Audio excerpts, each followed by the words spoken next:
Sophie Cunningham doesn't hold back. Caitlin Clark doesn't either.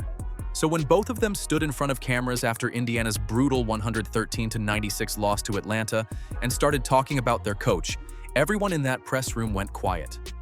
Stephanie White and Caitlin Clark nearly fights every single game at this point. You will never see this on any level of basketball. But let's watch this.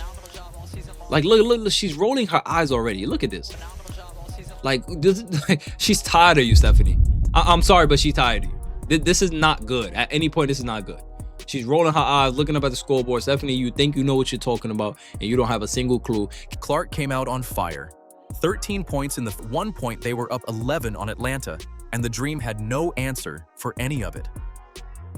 The Indiana Fever were just decimated by the Atlanta Dream. Absolutely decimated. After Caitlin Clark with a historic first quarter. A historic first quarter. She dropped 13 points in the first quarter. I mean, just look at this. 13 points in the first quarter. 5 for 6 from the field. 3 for 4 from the three-point. She's the GOAT. This is her. She was smiling at the end of the first quarter. You know what I'm saying? Happy as hell, hitting threes. Look at the defenders' faces looking like they was on the verge of crying, on the verge of tears. Terrified of this girl. Terrified that she was on pace to drop 52 points tonight, chat.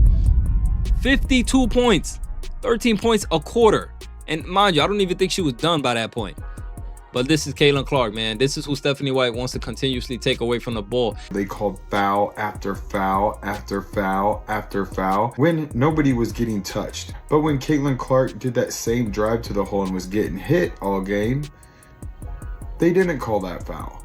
When Kelsey Mitchell goes up for a layup and is getting pulled from behind, her hand hits Ryan Howard in the face and she gets a technical.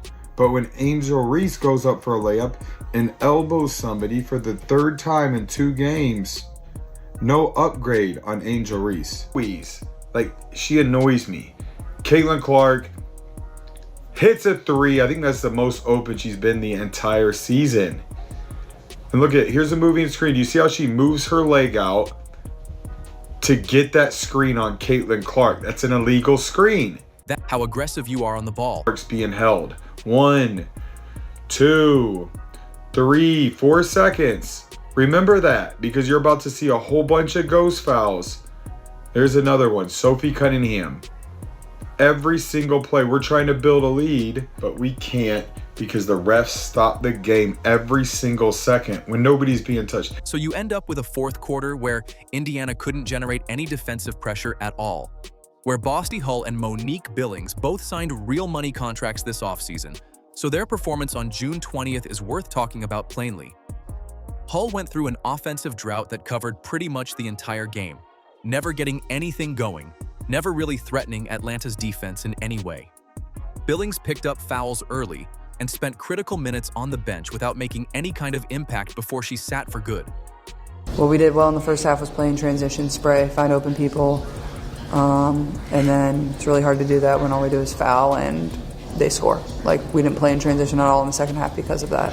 Cunningham backed her up, and Cunningham doesn't cushion things the way Clark does. Where Clark stayed measured and chose her words carefully, Cunningham spoke directly about competing, about what winning actually requires from this team, about she wasn't being diplomatic and everyone could feel it. She's been one of the most physically competitive players on Indiana's roster all season, playing with an edge that White's rotation and system haven't always rewarded, and the post-game was her saying out loud what her play on the court had already been saying for weeks. White sat there. The cameras caught all of it. What White said in response landed flat next to what Clark and Cunningham